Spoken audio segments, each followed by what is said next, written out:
This week on the Reality Testing Podcast. I think one of the cringier things that was going on in the secret lives of Mormon wives were these like underage marriages, these very young couplings. Why is a 21-year-old man dating a 16-year-old? When I was 21, there was not one thing in the world that I had in common with a 16-year-old. When Demi and Bret first met, Demi was 9 years old and Bret was 25. How dare you let me throw this temper tantrum?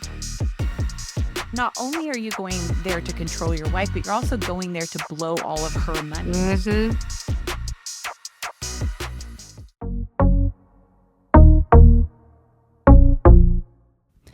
We are two shrinks obsessed with reality TV. We are breaking down our favorite reality shows, the characters, and what psychology has to say about human behavior when it's being filmed. Pull up a seat and let's get started. This has been a little brainchild of ours for a long time, basically, because that's all we text about. They're us, but in Fendi. And we're like, oh my gosh, but also that's me. Just a quick reminder here, we are psychologists talking about mental health themes, but we are not diagnosing anyone in these episodes. This show is for educational and entertainment purposes only and should not be considered mental health advice. If you are experiencing a mental health crisis, please contact 988 if you're here in the US or seek local support wherever you are. You can access additional resources at realitytestingpod.com/resources. Hello, and welcome to another episode of the Reality Testing Podcast. Hi, Megan. Hi, Quincee. It's so good to be talking about this with you today. You specifically. I am so excited about today's episode. We are going to do a part 2 after much feedback and a lot of DMs and a lot of personal text. You have got to do a part 2 of the secret lives of Mormon wives. Yes. So if you have not listened to our other episode, go back to that because we kind of do an outline of the relationships and like what was sort of appealing to us about this show and what we're looking forward to in the next season because they've been re-upped for a season. But because I specialize in religious trauma and cult recovery, we thought we would do a whole episode on the culty vibes that come up in this show. Specifically in the relationships. Yes. I'm so stoked to talk about this with you. When we released our first episode of this podcast, it was only my personal friends that really listened at that point. And every single one of them texted me and said, you really need to do Secret Lives of Mormon Wives. And so that was the first episode we did. And then as soon as we did, they were like, I need more. I need another one. And then they got announced for a new season. So we're here to do part 2 of season 1. And we cannot wait for season 2. And we'll just dive into whatever those women and men give us next season. Yeah. So I am going to quote a couple of things throughout this episode because there's an age factor here. We're going to be talking about very young marriages, specifically with underage people. And so because of that, I am going to link all the sources of where I found this information just so that everyone knows that we're not making it up. Yes. That this is like, legit and it has been reported on in other spaces. But I think one of the cringier things that was going on in the secret lives of Mormon wives were these like underage marriages, these very young couplings, these very young couples then having kids. And all of the ways that plays out. And it was super normalized, which is problematic from the jump. Yeah, it was. And, I think back to whenever I was that age, 14, 15, 16, 17, I knew some people then who were in relationships that eventually turned into marriages and families, and they're still going strong in their 30s and 40s, and good for them. I don't think that's the norm. And I don't think that would be the case for me. Had I picked my spouse in my teenage years, oh, Lord, would we be in a world of hurt right now? Yeah. So it's not always the case. We're not saying that if you met your partner when you were 15 that you're doomed for disaster. It can absolutely work. But the fact that this happens with such regularity in this culture, and then we see these kind of divorces later on, in a culture that's really anti-divorce, I think Yeah. says something.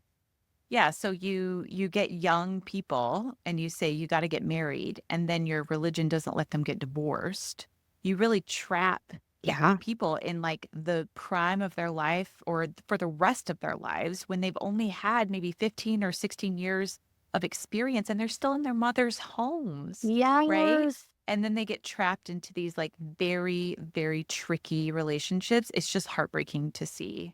Yeah, and, when you're that young, your frontal lobe hasn't developed, and You still got a decade yes, before it finishes developing. yes, and the person that I was in my teenage years is very different than the person I was when I got married and chose my life partner. Mhm. And just yeah, I guess I just want different for them. And that again, it's fine if you find the one in your teenage years. I just want them to have the freedom to know that like you don't have to marry somebody you're going to high school with. You can go on to bigger Right, and better things. right.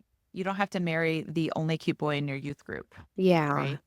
Well, So let's start off with Mikayla. yeah. So Mikayla is a heartbreaking story because she gets pregnant at 16. She's 16 years old. And because she gets pregnant, it is inferred on the show that she then has to get married to the father of her child, who is 21 years old. So we've got a 16-year-old mother and a 21-year-old man that not only are dating, but then get pregnant and then are forced to get married. So that makes my skin crawl a little bit. But Dr. Quincy, tell us what is actually wrong with that. Well, first of all, 16 is not the age of consent. So they are still considered a child in all states, all 50 states. There is no exception to this. In all 50 states, they are considered a child, and their parents would actually have to sign off on a release in order for them to get married, right? So they're a child that is going, that doesn't even have legal rights. You can't vote, you can't drink, you can't do anything. You can't do anything. You can't open a credit card, you can't do anything without a parent's consent. And you are being forced Forced. because these are the rules within your church community. Right. You're being forced to get married to a man. So there's so many problems with this. Number one, why is a 21-year-old man dating a 16-year-old? When I was 21, there was not one thing in the world that I had in common with a 16-year-old, No, right? no. And that is an adult and a child. Yes. Period. Yeah. Ew. Yes. Even So if not we go only back a was couple years, like let's say, okay, maybe when he was 17, 4 years ago, okay, she was 12. yes. Yeah, Oh, there's no like calculation that we can do that would make this right. Because the year difference too is great. it's hard. Yeah. Yeah, it's too big when she is a child. Yeah. Technically and Right. mentally and emotionally. Yeah. So not only was this allowed, but then there is this forced marriage, which Forced. has everything to do with the culture. And so let me just like say this because there might be Mormon listeners. And I want to play nice with all people of all beliefs, Yeah. but I do this every single day. And I go after my own church that I grew up in more than anyone else. But I have to say that if it walks like a duck and it talks like a duck, it is a duck. And so when we start talking about communities that force children to do things, that lifelong commitments, when we start talking about communities that openly repress sexuality, feelings, emotions, decisions that people can make, when we start talking about a church community that has totally taken over the wider community, right? So, like, all the rules are actually started by the church, and this is like bled out into the community to where you can't even have a coffee shop, right? That stays in business. Yeah. When those things start happening, we have a problem because people don't have There's choice. no choice. That's right. Yeah. There is no choice. And so that is the problem when a church or a religion becomes culty. Yeah. is when it takes away a person's ability to look around them and say, with this option and this option and this option, which shall I choose? They are presented with one option. They are told that they are bad or wrong or sinful or going to hell, or they'll never be good enough for a future marriage if they don't do X, Y, and Z. That's not Yep. choice. That's not. That is repression. That is oppression. That is deeply problematic. And all of the stories that we're going to talk about on Secret Lives of Mormon Wives start and end with a deeply infiltrated church culture in the wider community that prevents these women from having choice. Yeah. And, what we're really talking about here is power dynamics, right? Like there is the Mhm. power that this church and these families hold over these young people. And that is why there is no choice for people like Mikayla, because what is she to do if not marry this man? Right. She is out on her own, excommunicated with a child. She hasn't even finished high school yet. How is she going to Right. support herself? She has no choice but to play by their rules in order to survive. And that's where the Right. lack of choice comes in. Right. And good for her for making a decision that all mothers are forced to make, which is, when do I sacrifice myself in order for my child to have a chance? Sure. And she did that. Mhm. And so our critique is not of her No, and her choice. Our critique is of the community that the doesn't system. give her other options. Right. That's right. Yeah. Yeah, and then there's this, if that's not traumatic enough, her story has this whole added layer of trauma on top of it that doesn't even, I don't think, get mentioned in the show. No, I think I was in a deep Reddit hole. Yeah, that's where I learned about it, where her then husband actually passed away in a tragic car accident. And so Yes. now, not only was she forced into this marriage, she's now lost her husband. And I think I read that she was like texting him while this happened, and it was probably a pretty heated text exchange. And then he Yeah. crashed, and she feels some kind of responsibility for his death. Like there must be so many complex Oh, emotions there. yes. But it Yes. does seem like she's happily married now. I will say her current marriage seems like one of the healthier ones on the Yeah. show. Which happens when you're forced into something, your first marriage, and then your second one, you're like, oh, I have some choices I can make here, Correct. because you know what it's like to get stuck in something. Yeah. We find that like across the board, but it definitely makes sense in these traumatically religious environments. Yeah, I'm hoping we get to see more of their marriage next season. And Same. I fear we won't because it is seemingly normal. And the point Yeah. of the show Yeah. is for it to be Yeah. salacious, but we'll see. Okay, so we've already talked about that age difference and that age gap, but let's move on to another age gap. And this actually has a lot of intertwining undercurrents with the Real Yes. Housewives of Salt Lake City and The Bachelor. Yes. So let's talk about Demi Yeah. and her husband Brett. Yeah. All of our reality TV worlds are colliding in this couple. We've got Secret Lives Yes. of Mormon Wives, we've got The Bachelor, we've got Real Housewives. Because her husband Brett used to be married to Angie H from Real Yeah. Housewives of Salt Lake City, Yeah. who was a friend of a couple of seasons ago and is a pretty notable character. So he, lives in that world. And then he has also been on The Bachelor on Claire Crawley's season. And was actually nominated by Demi at the time. So what is the backstory with Okay. Demi and Brett? Okay, so walk with me here. And if you are like listening to this on a walk, I'm so sorry that you don't have a pencil and paper, because you actually have to like draw out a map for Yeah. this shit to make sense. Okay. So when Demi and Brett first met, Demi was 9 years old and Brett was 25. So let's just take a moment. She was 9. He was 25 years old when they met. And apparently they were like family friends, right?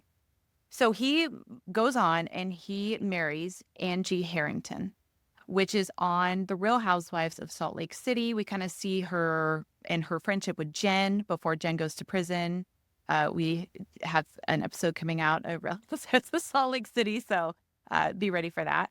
Um, and then they get divorced. Then Demi decides this guy is such a catch. Demi is in another marriage at that point. Mhm. She has grown up, she's in a marriage, and she thinks, this Brett guy is so great. So she nominates him for The Bachelor. and he goes on Claire Crawley's season of The Bachelor. Obviously, he doesn't make it to the end. He's not the knight in shining armor. But after that, Demi and her husband, they were maybe already on the rocks. I think that the sources have been pretty consistent about that. They end up breaking up. And so then Demi and Bret decide we're going to give this a really good shot. And they start dating and then now are married. But let me go back to the very beginning. She was 9 when he was 25. Yikes. And she's still very young on the Yeah. show. Like you see her, she's like very much in her young mom era. Yeah. For sure. Yeah, I think she's probably like late 20s, early 30s, and he's like late 40s. Which, if we're going to jump over to Real Housewives of Salt Lake City for a second, we see Bronwyn and her husband. And I think there's probably an even bigger age difference there. Yep. It doesn't feel as gross to me when they met as both adults. If you're both adults when you met, right, that feels less icky than, oh, I met you when you were a child and now I'm married to you. And Bronwyn had a career. Yeah. She was working on Wall Street or in finance or something like that. And she met her husband at a bar. Right. Like that is different when you meet your husband at a bar where you're legally drinking on your lunch break from a financial institution. Like that has so many adulting layers to it that when you meet someone that is that much older, like I still have some questions about that, but it's not creepy. But this starts off as something so creepy and I just cannot get over it. I just can't. Yeah. And I think we could talk all day about the dynamics of being in a relationship with a large age difference and when that is and is not problematic. But I think what's so interesting as a viewer when we see these relationships like Demi and Bret and Bronwyn and her husband, I can't even remember his name. Todd, yes. Even Erica and Tom Girardi, same thing, is that when they sit down to have conversations and intimate discussions, they're just coming from different worlds. Like there's frames of reference are different. They're like of different cultures. And not that you can't be married to somebody from a different culture, but there is like this barrier between them and they just don't operate in the same reality. And so it's weird to watch. It's very weird. Yeah, it really is. And he just stands out like a sore thumb. I mean, there's all these guys in their 20s dancing around on TikTok, and then there's this like 40. Yeah, right. That we've already seen on The Bachelor. Yeah. It's just weird that he's like looping it around. It gives like a very young energy, like immature energy for him to have been on so many reality shows. And now he's like on the youngest version that we've seen, which is, Secret Lives of Mormon Wives. Well, fascinating. We're kind of talking about some themes. So obviously like, creepy, like forced, oppressive things going on in these Mormon communities. But I think it's worth our time to talk a little bit about the patriarchal beliefs and how that plays out specifically with who is the breadwinner and who has the power. And we see that a lot in Jenn and Zach's relationship. So break down for us what we actually see in their relationship on screen. I actually don't recall or know how old they are, but they do seem more age matched, younger 20s, right? Like he's just graduating from BYU. She's probably in that early 20s stage as well. And they are married and have 2 children, which is like, how do you already have 2 children by your early 20s? But they do. And he is going to medical school and she is an influencer. And really, she is funding his lifestyle on the basis of someday he plans to be a doctor and make a lot of money. And so right now she is, carrying the financial load for the family in hopes that someday he will be the provider. But really, she is the only one that has ever brought in money for that family outside of his parents, who I'm sure have set him up well in the world. And she talks about her background and how she comes from a lower class family and doesn't have a lot of money. And to really illustrate this point, she says, my mom is a housekeeper at the hospital where his dad is a surgeon. And that just really paints a picture of how different their financial situations are coming into this. Like he is up here and she is down here. But then in the relationship, she's making all the money and he is taking all of the money. But what is so interesting is because their religious beliefs are so baked in, and because the Mormon faith has so much to say about men being the priesthood holders, this is how women get into heaven is by Yeah. being married to a man, Yeah, in that right? religion. They don't have access otherwise, right?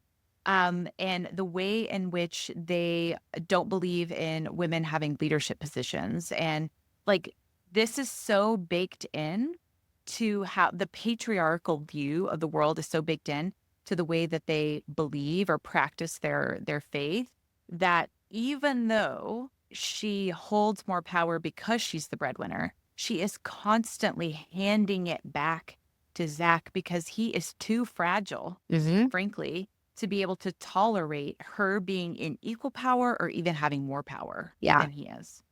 Yes. And it is so hard to watch. It is such a threat to him that she has Yeah. any power whatsoever. I think we see this play out in the Vegas episode, right? Yes. Ooh, He's such a toddler. he's He such a has the emotional capacity of a toddler, and it is so hard to watch. It is. Could you imagine being married to him? Could you imagine having children with him? No, and well, but I think that yes, I can actually, because I watched a lot of this growing up in the church that I grew up in, which was highly oppressive and fundamentalist and problematic in so many ways.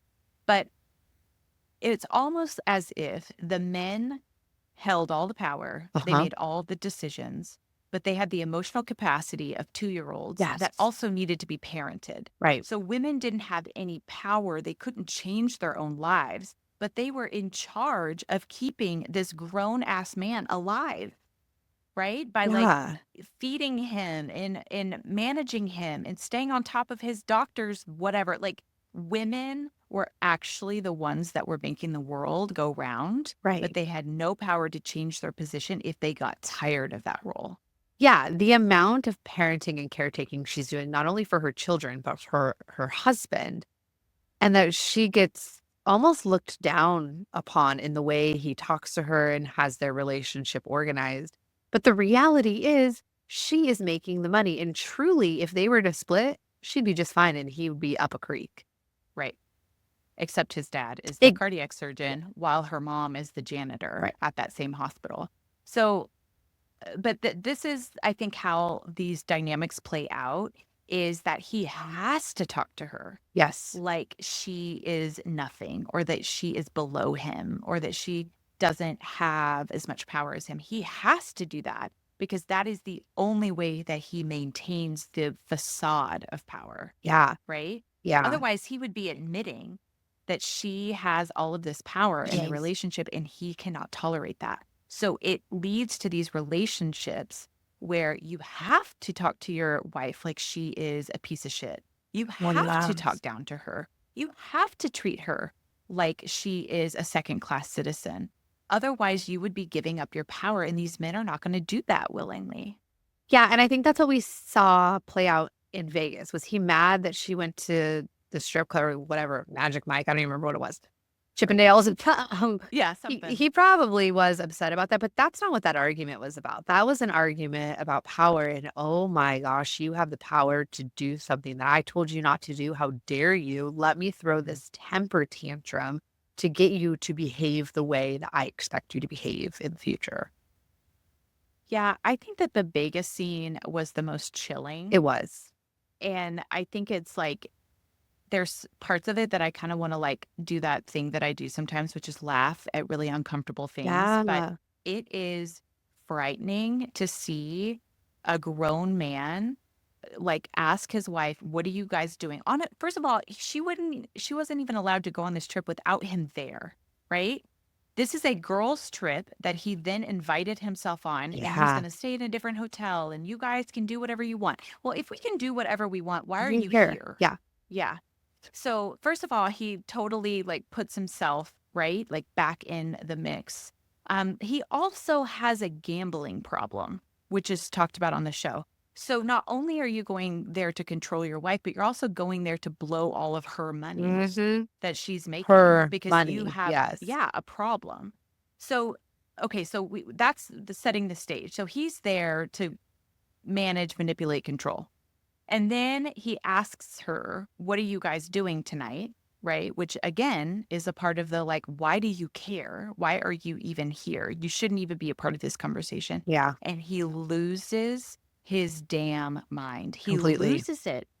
She has to leave and go and take care of him. Yeah, Like yeah. literally, like go to his hotel. She spends the whole night talking him off the ledge.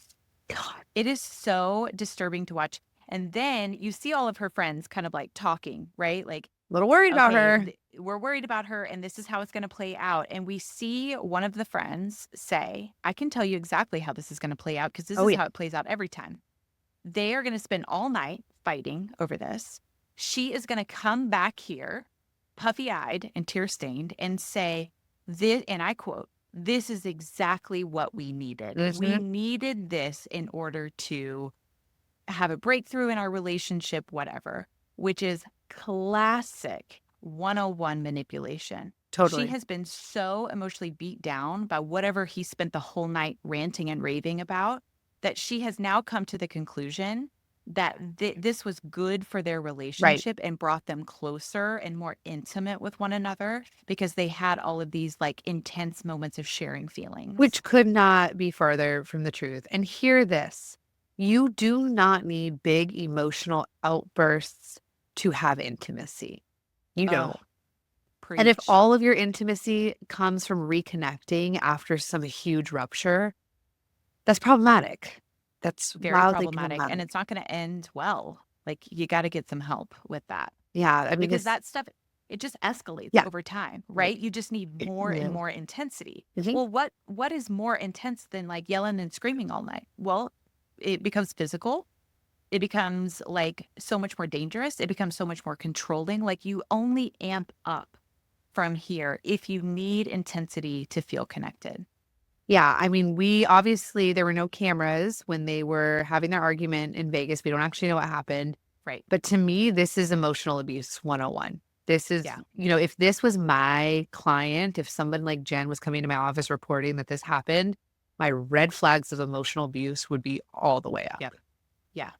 And we would have to start the slow, methodical work of presenting this idea, because in so many ways, those that have been emotionally abused are so beaten down, Yeah, right, mentally, right. that they can't even accept that this is what's going on. It's not like they're sitting there going, "This is awful. I can't wait to get out of this." They're Mhm. sitting there thinking, "How can I make this better so that tomorrow is not awful with him because I'm Yes. in it and I can't get out of it." Yeah, and so many people in that situation will say to themselves some version of, if I can just do this, Yes. then Yeah. it'll be okay. If I can just achieve this, if I can just maintain this, then everything will be okay. And the reality is no, because the other person needs that sense of power. And so if it's not what you're doing in Vegas, it's what you're doing with your money. If it's not what you're doing with your money, Right. it's what you're doing with your kids. There will Right. always be something. And Yes. so I don't know, for people who are caught in that dynamic, I just want you to hear there's no kind of working your way, perfecting your way out of it. No. No. It's not a you problem. It's Like not. you're not gonna be able to fix this. This No. is a them problem that they have to fix. Okay. So now that we're talking about controlling relationships, we probably need to talk about Taylor and Dakota. Whew. Yes. Yeah. Now, I think the Megan. benefit is we saw them a lot more on camera. So we Mhm. have a lot more Yes. evidence to their like, I don't use this word very often, but their toxic relationship. It is Yeah. intense and toxic and it just escalates time and time again. It is so intense. From the first moment, it is intense where they are having that knockdown, drag out fight in one of their homes and the police gets Mhm. called. I mean, I know she got arrested that day. I don't understand why they both weren't arrested because it sounds like it was mutually aggressive and abusive. Mhm. But if that is how things start, to your point, if our Yeah. relationship's going to run on intensity, where do we go from here? Yeah. Only up the intensity And in order to have that same feeling of connection, resolve, or whatever at mhm, the end. mhm. Right. Yeah, and we see them getting pregnant on the show actually a couple of times. They have a pregnancy that resulted in a miscarriage, which is horrifically sad. But I think all of us viewers were going, okay, that particular pregnancy didn't result in a baby.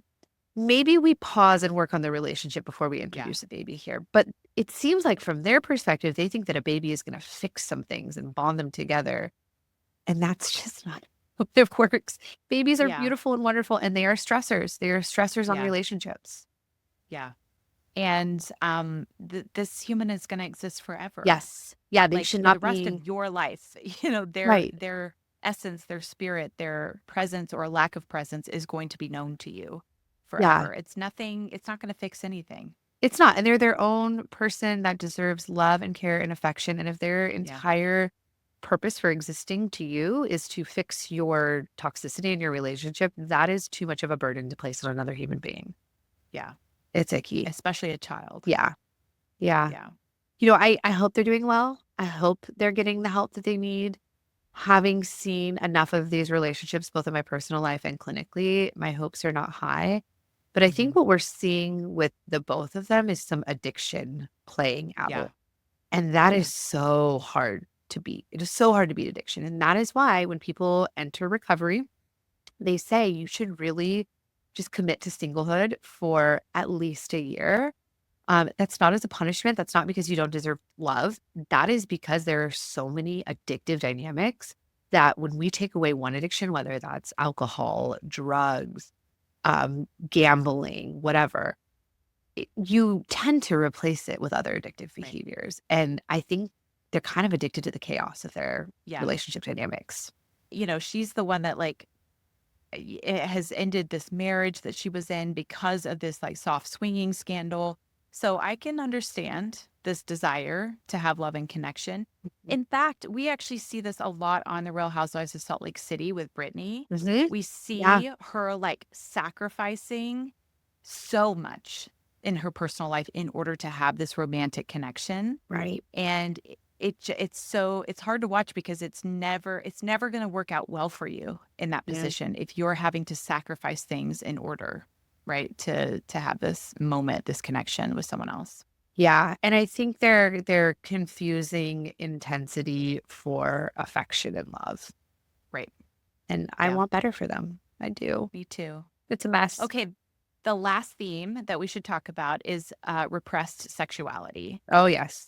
We see this a lot, but I think the thing that got my attention at the very beginning is Layla. So Yeah. she starts the show. She's in early marriage, right? Mhm. She's young. She's so young. She's got three kids. I don't know, two, I think. Yeah. She's got kids, plural. And she is talking about her divorce and the concept of sex or something like that comes up. And she straight up says on national television that she has never had an orgasm. Yes. Yes. That's saying something because you are in a marriage and you have children. It's saying a lot. Yeah. Yeah. I kind of wonder why she shared that on national television because I would think that a person would be embarrassed by that. Yeah. I don't know if I'm hoping that she's in this like vibrant era of her life where she's like coming to understand that that was not her fault, Right. right? That that's like a symptom of a That's a bigger problem. patriarchal, Yeah. like sexual ethic, Mhm. right? That happens in a lot of these religious communities. I hope that that's what's going on. I wonder though if it was disclosed kind of in this like shock, right? Because other women were sharing something at Right. that time, and she just sort of like came out and said like, "Oh, that's never happened for me." Yeah. And so I kind of wonder if it didn't even dawn on her what this disclosure was actually, what it actually meant, right, to the rest of us. Yeah, yeah, yeah, and I think there is an element of her, sharing that with trusted girlfriends and being like, "What do we do about this?" And then Right. the fact that that's on national TV, I was just like, "Oh," it was one of those moments where I was like, "Maybe we shouldn't be flies on the wall for this conversation," but we are, so Yeah. now we're talking about it. Yeah, another one of the ways that I think repressed sexuality plays out is with Whitney and her Oh, yes. husband. Oh, yes. So give us some Here, background. they are the poster children for this, right? Yes. So she catches him supposedly. Well, there's a rumor floating around that he is on Tinder, which is gross because he's married with children. And then, she has to, oh yeah, go ahead. Well, let me just say that the Reddit hole Mm, has now said that his description, his confession of what he was interacting with is not consistent with Tinder, that it's actually more consistent with Grindr. Oh boy, which adds a whole Yeah. other layer A to this, whole right? different layer, right? Because especially because of the church that they're a part of And their stance on is homosexuality. openly hostile towards queer folks. Yes. Which many have speculated that he is, and maybe it's repressed. He doesn't know. He's not admitting it. Who knows? He's on some kind of dating website, which whether it's looking for men, women, or both is still wrong because he's in a monogamous committed relationship. Right. Oh, that comes out and Whitney is faced with, I've got to account for this somehow. And Right. her response is typical Whitney, let me flee to Hawaii so I don't have to talk to my friends Yes. about this. But eventually she just can't stay away from mom talk and the money and the attention she gets there. So she comes back to Utah and has to kind of answer for this, like, your husband was on dating sites. And the story they kind of present to people is he was having these emotional affairs. He never met up with anybody. He was having these emotional affairs. And he has an addiction to porn, which I still have a large question mark about what an addiction to porn has anything to do Right. with being on a dating website. Like there's Right. ways to get that Yeah. addiction fix elsewhere. Right. Right. So it's just not adding up. It's not adding up at all. And as with other people on the cast, the way that they fix it is they get pregnant. Yes. And we end the show with her telling her family that she is now pregnant with their third child. And With a and then pregnancy test and a cake. I know That was in so gross. a used pregnancy test, not like a fake one. And I mean, even if it was fake, there's still sort of a shock factor that would Ah, cause the gag reflex to react. But I mean, that was the real one. And like, yeah, and it never occurred to her that that was weird. That she right. had like peed on a stick and then stuck it in a cake that everyone was supposed to eat in celebration. I wonder if in a culture so obsessed with procreation that those are just so normal that Hmm. we have forgotten that we pee on them. Yeah, but her family does have a reaction. They're like, "Is this the real one?" Yeah. Yeah, they like feel the ick. They feel the ick. Oh, but yes, let it be said again, babies do not fix marriage problems. They Yeah, don't. or any relationship problem. No, no. Yeah. Oh my. Well, I think probably in real time that baby has been born now. I think just now. Like I Okay. think we kind of saw her all over TikTok in her like pregnancy era and then in the last couple of months she's given birth. See, I gotta be on TikTok more because I need to know what's happening with these women in real time and not see Mhm. the like version that plays out on the show. Right. Because I had never seen that RSV dancing video until the show came out, and the people were like, "Isn't that the RSV girl?" And then, yeah, I gotta be Yeah. up on these things in real time, and I'm too old for TikTok, but I gotta figure it out. We both do But I because also there's a lot to talk about. I don't want to teach my algorithm that that's what I want, though. I know. I know. And So that is always the thing, right? I don't want to teach YouTube some of the things that I have to like briefly look up, like some of the like how do I fix, my car key that like yes, the battery keeps going dead. Like and then I'm like served those videos forever. Like the algorithm is yeah. exhausting, to be honest. And it never works the way that I want it to. But that's a story for another day. Okay, I just want to shortly mention this because this happens a lot on, in like religiously traumatizing environments, is the deep lack of sex education Yeah. and the way that kind of plays out for a lot of the women on these shows. So one Yeah. of the examples is that Whitney has like a really big contract, like $20,000, $30,000 that are being offered for her advertising these sex toys. And she actually has to go to her mother and like seek approval. That's She a is a married woman. married woman with two children, right? Trying to have another child. Mhm. And her mom is very closed off to the idea, kind of judges her for it, gives her like a lot of like negative feedback around that, and really shuts down the conversation, which I think just shows us like how these conversations typically go, right? Yeah. And Whitney even says, like in that conversation with her mom, you never talked about this stuff at all with us. Yeah. And then I got married and I had to like figure it out. Like Right. you didn't do that well. So Yeah, this is just another way of controlling people, is not Yeah, educating them because, women are powerful when they're educated and when they have options and when they know their worth and when they know how they should be treated. And that's not going to work in an environment where you benefit from the oppression of women that's right. specifically.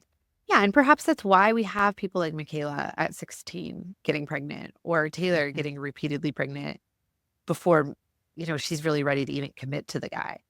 mhm. Is there's this fundamental lack of education around how these things happen, how to time them if they are something that you want, and when is an appropriate time to be procreating. Yeah. Okay, so let's move on to our reality testing segment. Let So, who needs a dose of reality on the secret lives of Mormon wives, Megan? I'm going with Zach. I cannot stand this fellow or child. He's such a Yeah, child. yeah, toddler. I need him to have some serious reality testing about how one operates in the world, how the Yep. world sees him, what is acceptable and unacceptable behavior for treating your wife, for treating other people. And he just, reeks of somebody who thinks that he's better than everybody else. And I Yes. need him to see that he's really Yeah. not. Yeah. You are a mediocre white man. Thank you. Please sit Mediocre down. is very generous. But yeah, In the same vein of mediocre white man, Dakota is who I'm nominating because also has completely departed from reality in just how you make good decisions, how you treat women, how you manage your own anxiety, right? Mhm. How you like conduct yourself. Yep. He has lost touch. All right. What about the intake? What were your kind of first impressions after season 1? Yeah, I this is a younger crowd than the Real Housewives, which I thought was refreshing, Yeah. right? That we kind of see them in a different period of life. I think in that way, it almost feels higher stakes Yeah. because they are so young and they are having babies so young and they are in these communities that don't give them a lot of options.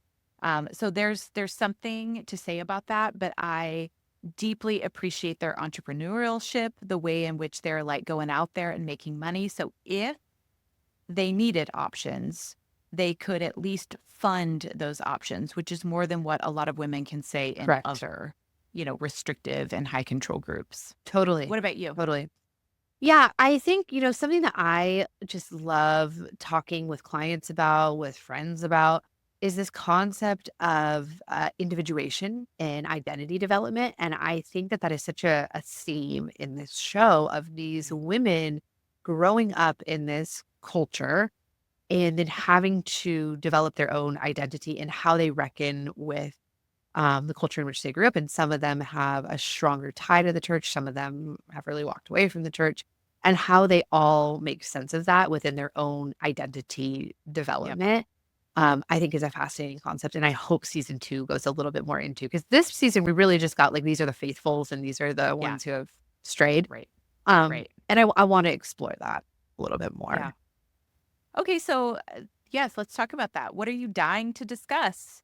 I am dying to discuss parasocial relationships, or this concept that we have a familiarity in a relationship with people whose lives we watch on TikTok, Instagram, the internet, and how we Yeah. feel like we know them in some way. And they, Yeah, but they don't know us, but we feel like we know them, and we feel like we can be experts, right? yeah, Like, hello, that's what we're doing on this podcast. exactly. And it's such an Yeah. interesting thing. And the things that we like project onto these personalities.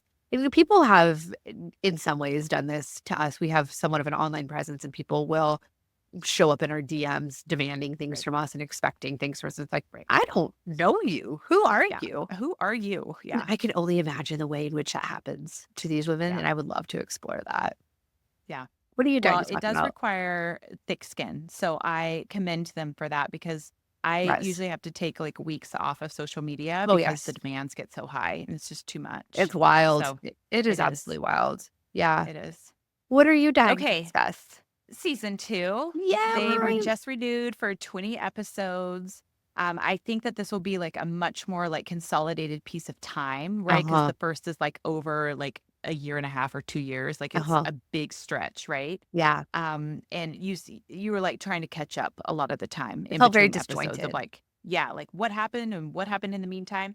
So I'm excited for like a little bit more of a Real Housewives flow where you're kind of seeing these like, and this happened, and then the next week this happened, and then this happened, and kind of see them in a shorter season of life. And of course, all of the relationships. I have heard that Jenn and Zach have called it quits. I've heard this as well. And there have been some TikToks she's released that have hinted at such. So Yeah. Yeah. So I am hopeful that either he has like changed his whole personality and turned it around, not likely.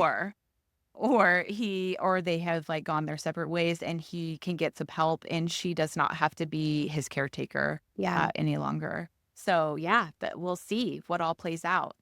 I'm so excited. I can't wait. I hope it comes out soon. Yeah, I mean, too. I know it was just renewed a couple of weeks ago, but I don't know when they'll start filming. So get to filming, guys. Let's go. That's right. We're ready. We are ready with our microphones to pass judgment. We are here for that. Oh, yes. Okay, where can people find you? Dr. Megan Johnson on both Instagram and TikTok. And I'm Dr. Quincee on both Instagram and TikTok. And we'll see you next time. Bye. If you are a reality TV junkie like us and you have an idea of something you'd like for us to cover on this pod, you can email us at realitytestingpod@gmail.com. If you like today's episode, be sure to subscribe and leave a review on your favorite podcast platform so that others can find us. We had so much fun with you today. We'll see you next time. Okay, love you. Bye.